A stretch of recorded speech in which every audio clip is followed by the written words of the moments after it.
सबसे पहले तो आप सभी लोगों को राम राम। तो आइए बच्चों स्टार्ट करते हैं आज क्वेश्चन नंबर 8 यानी प्रश्नावली 7.1 का जो निर्देशांक ज्यामिति है उसमें का हम क्वेश्चन नंबर 8वां देखेंगे। ठीक है बेटा, तो आइए क्वेश्चन को बेटा रीड करते हैं, समझते हैं और क्या करते हैं, सॉल्व करते हैं। बस आपको अपना हौसला बुलंद रखना है और धीरे धीरे आगे बढ़ना है। तो ठीक है बेटा, चलिए क्वेश्चन को रीड करते हैं। क्वेश्चन आपका क्या कह रहा है बेटा, y का वह मान ज्ञात कीजिए जिसके लिए बिंदु P 2 - 3 और Q 10 y के बीच की दूरी 10 मात्रक, मतलब इस बार डिस्टेंस दे दिया है, यानी कि दूरी का फार्मूला क्या होता है बेटा। चलिए हम इसको सॉल्व करते हैं। d इज इक्वल टू क्या होता है बेटा, d इज इक्वल टू होता है ना अंडर रूट, क्या होता है बेटा, अंडर रूट आपका क्या है x1 - x2 का whole square plus y1 - y2 का होल स्क्वायर, यही फार्मूला होता है। तो इस फार्मूले पे हमें क्वेश्चन को क्या करना है बेटा, सॉल्व करना है। तो क्वेश्चन में देखिए x1 y1 x2 y2 पता है, क्लियर बेटा।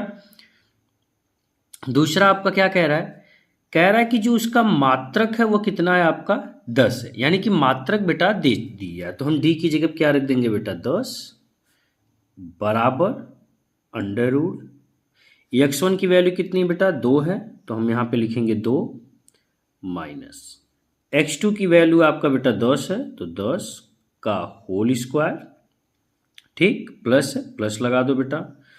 y1 की वैल्यू आप कितनी बेटा -3 है, तो आप यहाँ पे -3 कर दीजिए, और y2 की वैल्यू आप कितनी होगी बेटा -y का होल स्क्वायर कर दीजिए।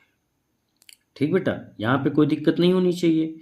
चलिए आगे बढ़ते हैं, देखते हैं फिर आगे क्वेश्चन क्या कह रहा है।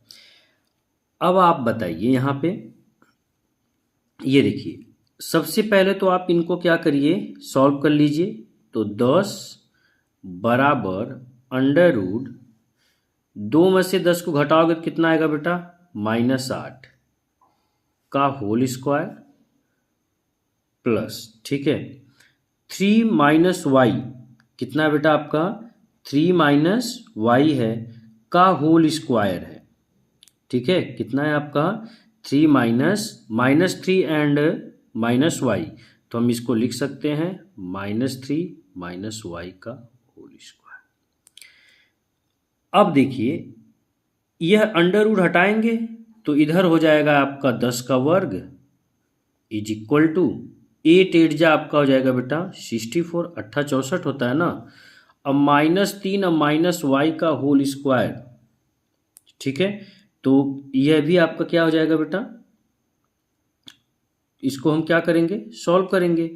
तो -3 -y का होल स्क्वायर का फार्मूला आपका कितना बनेगा, हम चाहें तो इसको इधर भी कर लेते हैं और या फिर ऐसे भी कर सकते हैं। तो आपका बनेगा बेटा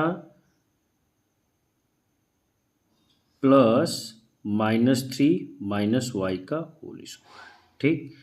तो इनको जब इधर लेके आओगे, देखो -3 -y का whole square is equal to 10 दहा में 10 का वर्ग बेटा 100, हाई देखो प्लस है तो हो गया -64।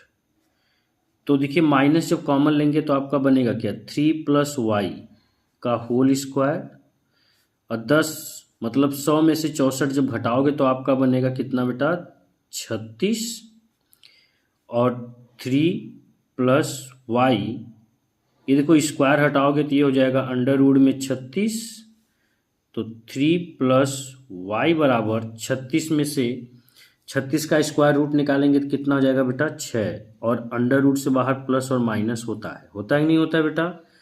तो y बराबर आपका कितना हो गया, देखिए y बराबर हो गया 6, है प्लस है, ठीक है, इधर आएगा तो कितना हो जाएगा बेटा माइनस, तो 6 में से 3 जाए 3, यानी y का मान एक क्या हो सकता है 3 हो सकता है। दूसरा क्या हो सकता है 1 प्लस, ये तो माइनस रखो, प्लस रखोगे तो कितना होगा, देखो 3 + y बराबर हम प्लस में रखेंगे तो 6, तो y बराबर आपका देखो कितना 6, और ये आपका सॉरी माइनस में तो -6, ये प्लस है तो -3, तो y बराबर आपका कितना हो गया बेटा, -9। तो एक आंसर ये हो गया, एक आंसर आपका ये हो गया। इसमें आपको कोई डाउट नहीं होना चाहिए। क्यों? क्योंकि देखिए एक बार y का मान प्लस में रखा गया है, ठीक, यहाँ पे 6 और एक, क्योंकि ये प्लस माइनस है तो दोनों में रखोगे। एक बार हमने प्लस करके रखा है और एक बार बेटा हमने माइनस करके रखा है। तो इस तरह से क्वेश्चन नंबर 8वां पूरा का पूरा लगेगा। आप इसका स्क्रीनशॉट ले सकते हैं और अच्छे से बेटा इसको स्टडी कर सकते हैं। थैंक यू बेटा।